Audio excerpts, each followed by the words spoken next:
আসসালামু আলাইকুম। Recipe by beauty চ্যানেলে আপনাদেরকে স্বাগত জানাই।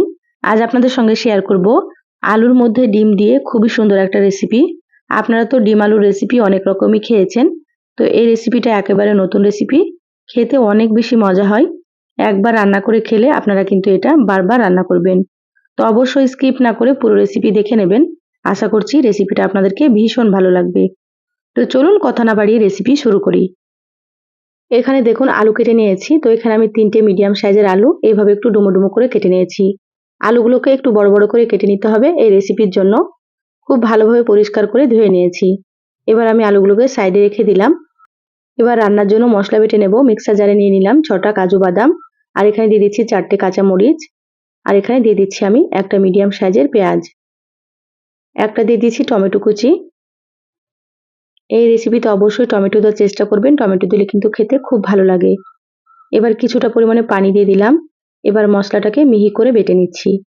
আপনারা চাইলে শিলনোড়াতেও বেটে নিতে পারেন। দেখুন মশলা একেবারে মিহি করে বেটে নিয়েছি, দেখে আপনারা বুঝতে পারছেন। এবার আমি মশলাটাকে সাইডে সরিয়ে রাখছি। এবার এখানে দেখুন গ্যাস অন করে কড়াই দিয়ে দিলাম। কড়াই দিয়ে দিচ্ছি সরষের তেল। তো এখানে আমি ৩ টেবিল চামচ মতো তেল দিয়ে দিলাম। এই রেসিপিটা আমি সরষের তেলে রান্না করছি, আপনারা চাইলে কিন্তু সয়াবিন তেল দিয়েও রান্না করতে পারেন। তেল খুব ভালোভাবে গরম করে নিয়েছি। এবার আমি তেলের মধ্যে দিয়ে দিচ্ছি কেটে রাখা আলু।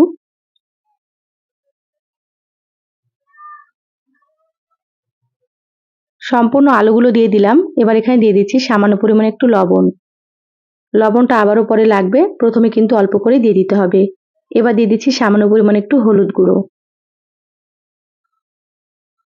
এবার গ্যাসের আঁচ হাই হিটে রেখে আলুগুলোকে খুব ভালোভাবে একটু লালচে করে ভেজে নিতে হবে। একটু সময় নিয়ে আলুগুলোকে ভাজতে হবে, তাহলে কিন্তু আলুগুলো খেতে অনেক বেশি ভালো লাগবে। যারা আমার ভিডিওটি নতুন দেখছেন প্লিজ চ্যানেলটা সাবস্ক্রাইব করে চ্যানেলের সাথেই থাকবেন। আর যারা ফেসবুক পেজ থেকে ভিডিওটি দেখছেন একটা লাইক দিয়ে পেজটা ফলো করে রাখবেন। তাতে করে আমি যখনই ভিডিও আপলোড করব আপনারা সবার প্রথমে নোটিফিকেশন পেয়ে যাবেন।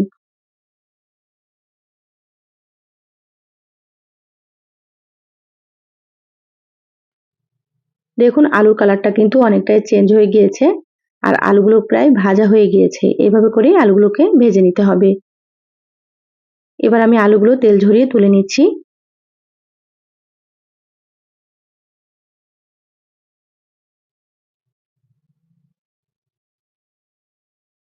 আলুগুলো তুলে প্লেটে রেখে দিলাম। এবার ওই তেলের মধ্যে দিয়ে দিচ্ছি ডিম।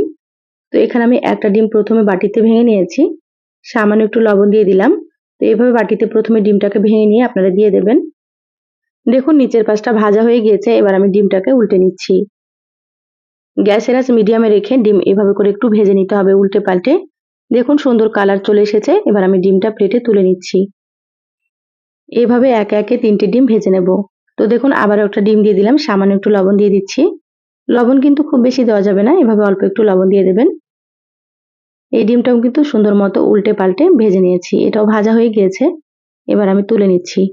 তো এখানে আমি ৩টে ডিম ভেজে নিয়েছি। আবার ওইখানে ১ চামচ মতো তেল দিয়ে দিলাম। এবার ওই তেলের মধ্যে দিয়ে দিচ্ছি হাফ চা চামচ মতো গোটা জিরা।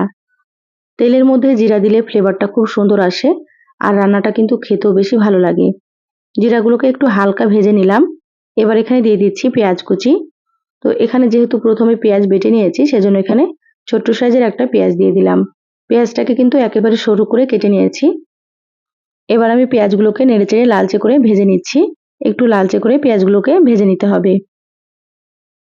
দেখুন আস্তে আস্তে কিন্তু পেঁয়াজের কালারটা চেঞ্জ হয়ে গিয়েছে, আর পেঁয়াজগুলো কিন্তু ভাজা হয়ে গিয়েছে। এর থেকে বেশি ভাজা যাবে না। এবার এখানে দিয়ে দিচ্ছি প্রথমে যে মশলা বেটে রেখেছিলাম সেই মশলাটা। এবার মশলাটাকে খুব ভালোভাবে পেঁয়াজের সঙ্গে মিশিয়ে নিচ্ছি। দেখুন মশলা পেঁয়াজের সঙ্গে খুব ভালোভাবে মিশিয়ে নিয়েছি। এখানে আমি দিয়ে দিলাম হাফ চা চামচ রসুন বাটা, আর দিয়ে দিলাম হাফ চা চামচ মতো আদা বাটা। এবার একসাথে মশলা খুব ভালোভাবে একটু ভেজে নিতে হবে, যাতে করে মশলার কাঁচা গন্ধটা চলে যায়। গ্যাসের আঁচ মিডিয়ামে রেখে এভাবে নেড়েচেড়ে ভেজে নিচ্ছি।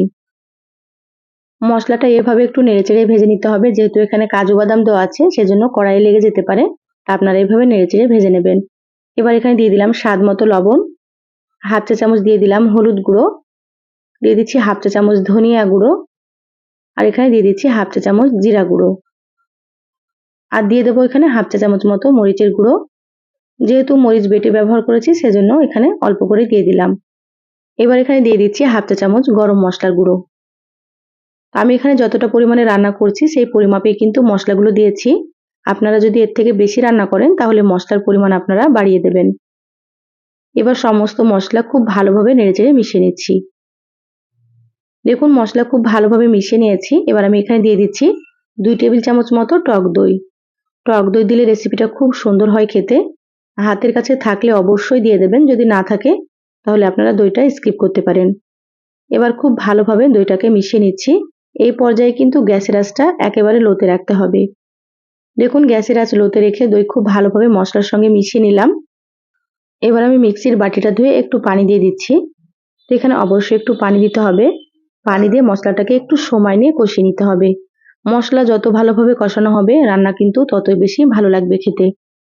তো ঢাকা দিয়ে আমি 5 মিনিট মতো মশলাটাকে মিডিয়াম আঁচে কষিয়ে নেব। দেখুন 5 মিনিট মিডিয়াম আঁচে মশলা কষিয়ে নিয়েছি। ঢাকাটা খুলে নিলাম। মশলা থেকে তেল ছেড়ে দিয়েছে আর মাঝে কিন্তু আমি ঢাকা খুলে একটু নেড়েচেড়ে নিয়েছি। আপনারাও কিন্তু মাঝে ঢাকা খুলে একটু নেড়েচেড়ে নেবেন, না হলে কিন্তু মশলাটা কড়াইয়ে লেগে যেতে পারে। এবার আমি এখানে ভেজে রাখা আলুগুলো দিয়ে দিলাম। আলুগুলো দিয়ে মশলার সঙ্গে আবারও খুব ভালোভাবে একটু মিশিয়ে নিচ্ছি।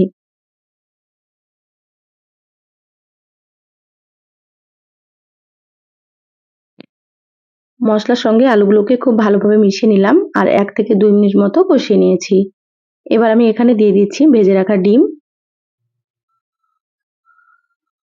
এখানে আমি 3টে ডিম দিয়ে দিলাম। এবার মশলার সঙ্গে এভাবে করে একটু উল্টে পাল্টে কষিয়ে নেব। এ পর্যায়ে আমি গ্যাসের আঁচটা মিডিয়ামে রেখেছি। মিডিয়ামে রেখে কিন্তু কষিয়ে নিতে হবে। আর হাই হিটে এ পর্যায়ে কিন্তু রাখা যাবে না, না হলে কিন্তু মশলা কড়াইয়ে লেগে যাবে। তো আমার চ্যানেলে আরও অনেক রেসিপি আছে, চাইলে কিন্তু আপনারা দেখে নিতে পারেন। আমি সবসময় সহজ রেসিপি বা ঘরে থাকা উপকরণ দিয়ে রেসিপিগুলো দেখানোর চেষ্টা করি। খেতে খুব ভালো লাগে। আপনারাও একবার রান্না করে খেয়ে কমেন্ট করে জানাবেন আপনাদেরকে কেমন লেগেছে। দেখুন খুব ভালোভাবে কষিয়ে নিলাম। তারপর এখানে দিয়ে দিলাম 2 কাপ মতো ফুটন্ত গরম পানি।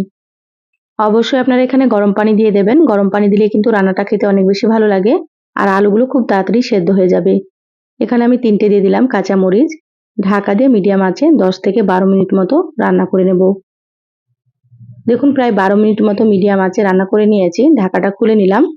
দেখুন আলুগুলো খুব সুন্দর মতো সেদ্ধ হয়ে গিয়েছে। এভাবে একটু সময় নিয়ে রান্নাটা করে নিতে হবে। হালকা হাতে একটু নেড়েচেড়ে নিচ্ছি। এবার আমি এখানে দিয়ে দিচ্ছি সামান্য পরিমাণে একটু চিনি। তো এখানে আমি হাফ চা চামচের থেকেও কম দিয়েছি। চিনিটা দিলে কিন্তু টেস্টটা খুবই সুন্দর হয়। এবার আমি এখানে দিয়ে দিচ্ছি 1 চা চামচ মতো ঘি। অবশ্যই কিন্তু 1 চা চামচ এখানে ঘি দেওয়ার চেষ্টা করবেন। ঘি দিলে কিন্তু খেতে অনেক বেশি ভালো লাগবে এই রেসিপিটা। এই রেসিপির স্বাদ একেবারে দ্বিগুণ হয়ে যাবে। খুব ভালোভাবে সবকিছু মিশিয়ে নিয়েছি। রান্না হয়ে গিয়েছে। গ্যাস বন্ধ করে দিলাম। ঢাকা দিয়ে 2 মিনিট মতো রেখে তারপরেই তো বলে ঢেলে নিয়েছি। দেখুন মাশাআল্লাহ কতটা সুন্দর হয়েছে। আপনারা হয়তো দেখেই বুঝতে পারছেন রান্নাটা কতটা সুন্দর হয়েছে। তো একঘেয়েমি ডিম আলু রেসিপি ছেড়ে এইভাবে একবার ডিম আলু রান্না করে আপনারা খেয়ে দেখুন। যে একবার খাবে সে কিন্তু আপনাকে বারবার রান্না করতে বলবে, কারণ এত বেশি মজা হয়। রেসিপি ভালো লাগলে লাইক দিয়ে ভিডিওটা অবশ্যই শেয়ার করে দিবেন। সবাই ভালো থাকবেন, সুস্থ থাকবেন। দেখা হবে আবারও কোনো নতুন রেসিপিতে। ধন্যবাদ সবাইকে। আল্লাহ হাফিজ।